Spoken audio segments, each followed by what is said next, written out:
In the remote regions of Kenya, access to clean water remains a daily struggle. Here, a simple sip can carry the threat of deadly diseases.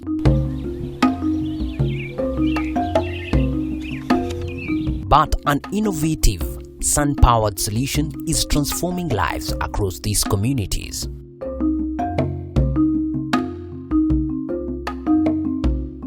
Introducing Solvatten, a device that purifies water using nothing but solar energy. Solvatten, which means sun water in Swedish, is a portable water purification system that turns contaminated water into safe drinking water within just a few hours. Harnessing the power of solar heat and UV radiation, it eliminates harmful bacteria and viruses, ensuring water is safe for drinking, cooking, and cleaning.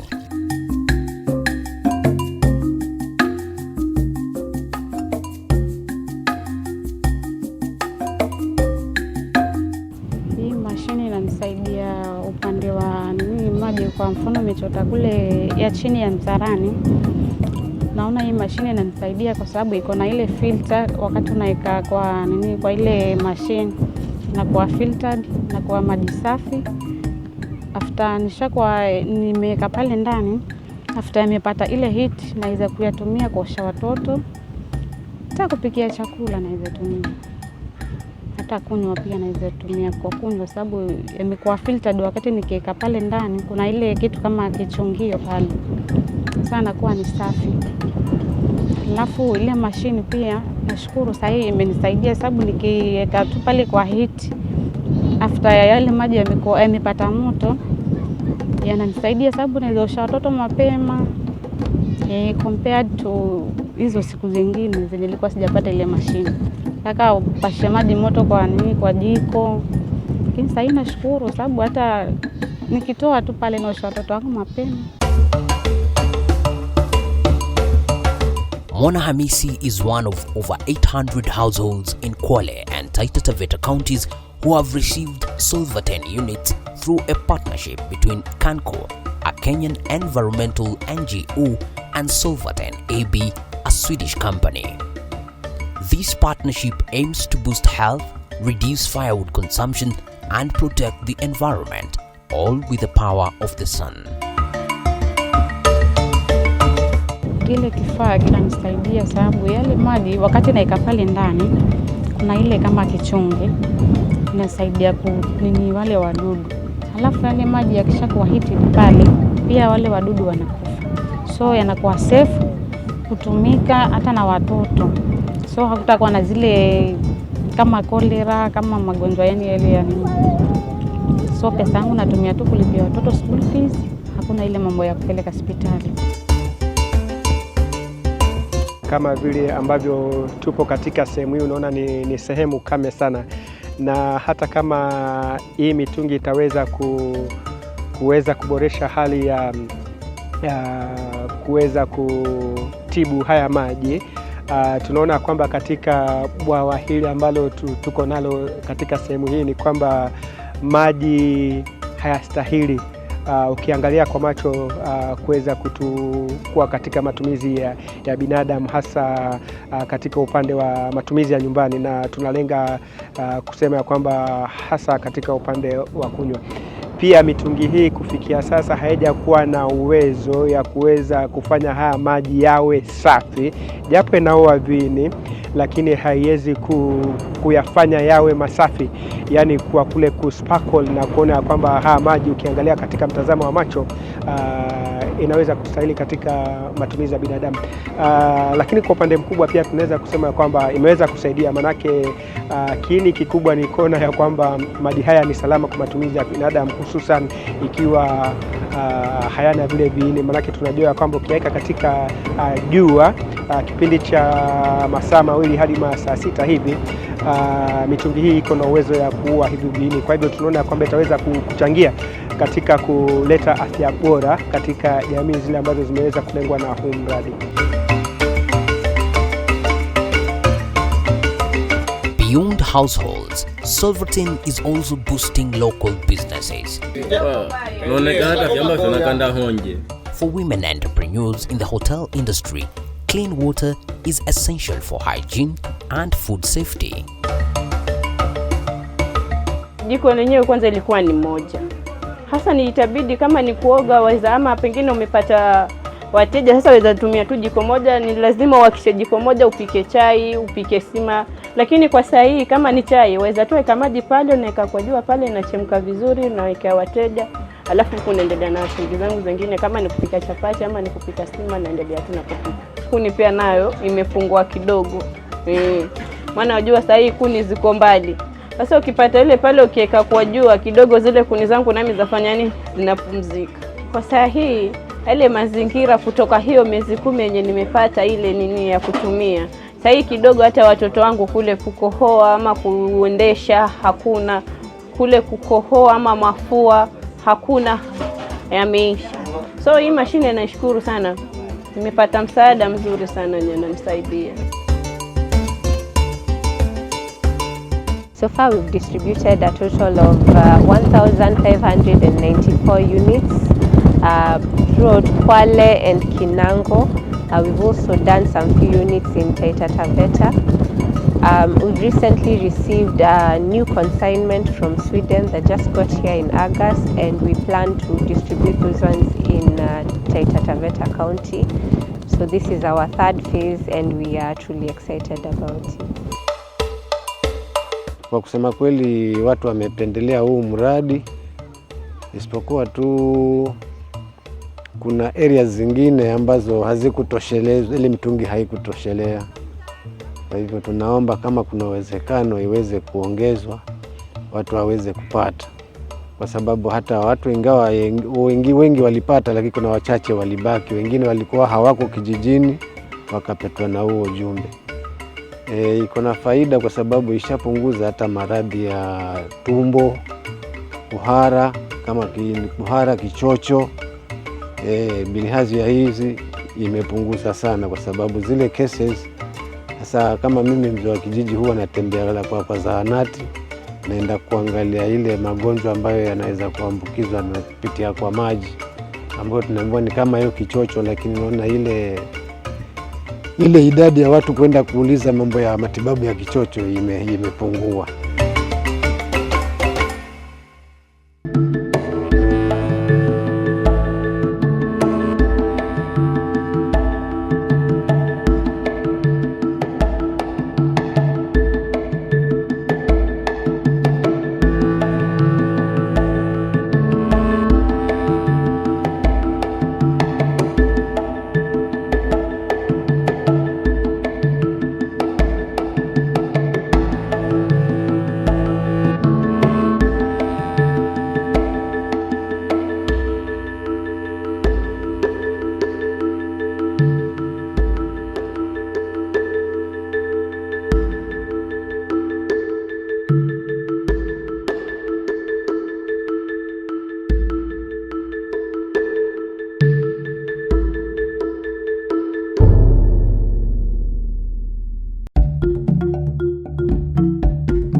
Globally, waterborne diseases like cholera and diarrhea claim over 500,000 lives each year, with children under 5 being the most vulnerable.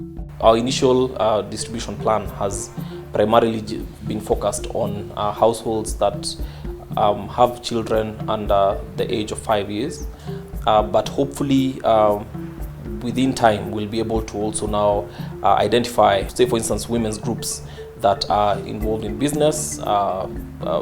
We are doing that right now because you might get a household that has a woman who's involved in the fisheries value chain, but we are also looking at other small and medium enterprises that can benefit from the use of this, where for instance there is the sale of foodstuffs that would primarily ordinarily require the use of clean and pure water.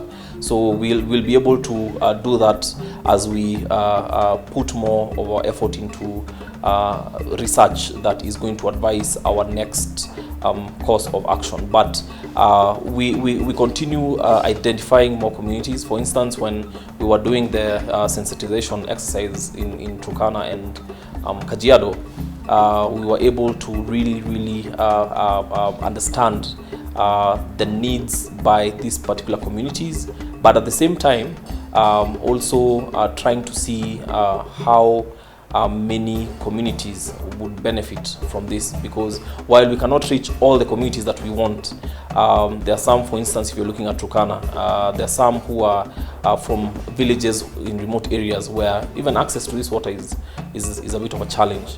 So we are just trying to see how to balance this particular need, but hopefully through more partnerships with more organizations that can come in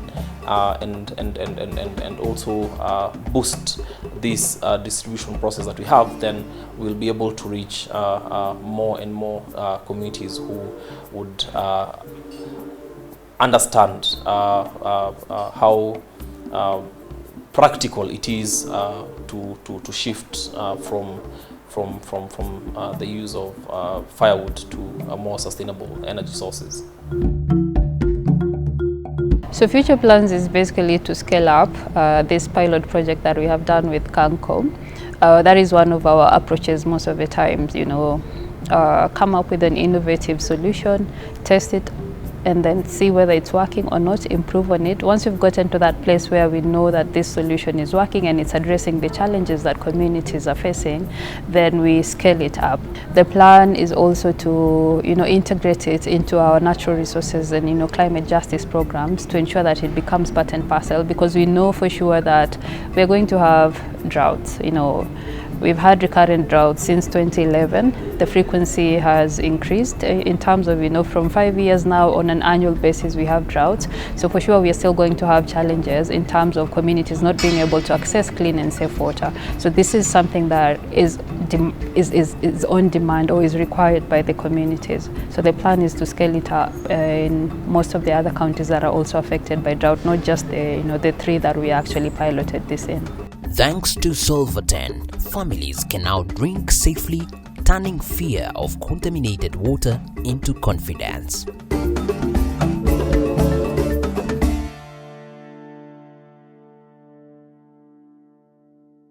That's Solvatten is not only addressing climate action, but it's also a public health issue, because access to clean water is an SDG.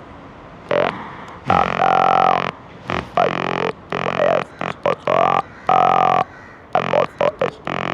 So by using Solvatten to get your water safe, what it means is you are improving the public health of the target community, but again you are improving their socio-economic whatever. So for me, that is also a recognition that this is a simple technology that has multiple purposes. It's not only for just energy transition, but also the other SDG goals.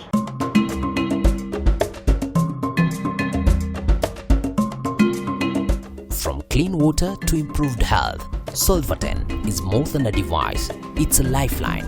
In the face of climate change, deforestation and water scarcity, Solvatten offers a sustainable solution and a brighter future. Hydrogen, ammonia, methanol, isn't it? But for us to deal with grassroots communities, you are saying what is the just energy transition for such kind of communities, because they're using a lot of wood fuel and charcoal, which is contributing to the global warming. So we say at that grassroots level, what is a just transition? Should we just focus at global energy